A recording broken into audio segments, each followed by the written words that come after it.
Du coup, sans transition, Ok, je ça marche. me demandais quels sont les impacts majeurs du numérique sur notre planète. Ok, donc du coup, comme j'ai que 4 minutes, au Hmm. final, ce qu'on peut dire, c'est que le numérique, c'est 4% de l'empreinte de l'humanité si on regarde deux indicateurs environnementaux, qui sont les émissions de gaz à effet de serre et la consommation d'énergie primaire.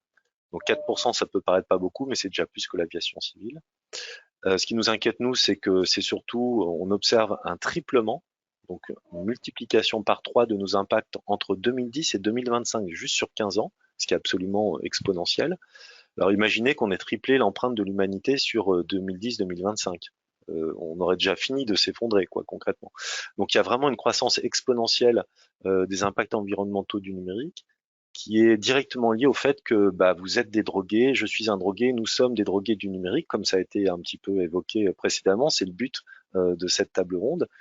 Et alors c'est grave en fait. Pourquoi? Parce que d'un point de vue sociétal, être drogué d'une ressource qui aura disparu d'ici 1 à 2 générations, eh ben, ça veut dire qu'on va avoir un phénomène de sevrage catastrophique.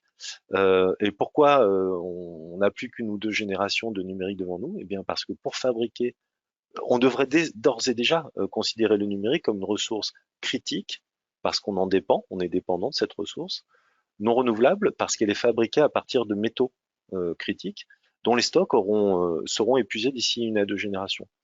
Et donc, en tant que drogués du numérique, nous devons apprendre, en tant que société, à nous désintoxiquer de ce numérique, à la fois pour réduire ses impacts sanitaires qui ont été évoqués précédemment à court terme, ses impacts environnementaux aussi délétères à court terme, mais aussi pour se projeter dans un monde qui demain sera nécessairement plus low tech, puisqu'on est en train d'épuiser les stocks de matières qui nous permettent de fabriquer le numérique concret.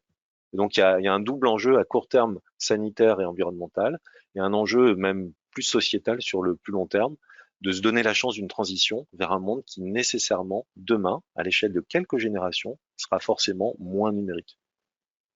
Voilà, je fais court pour qu'on ait le temps de discuter.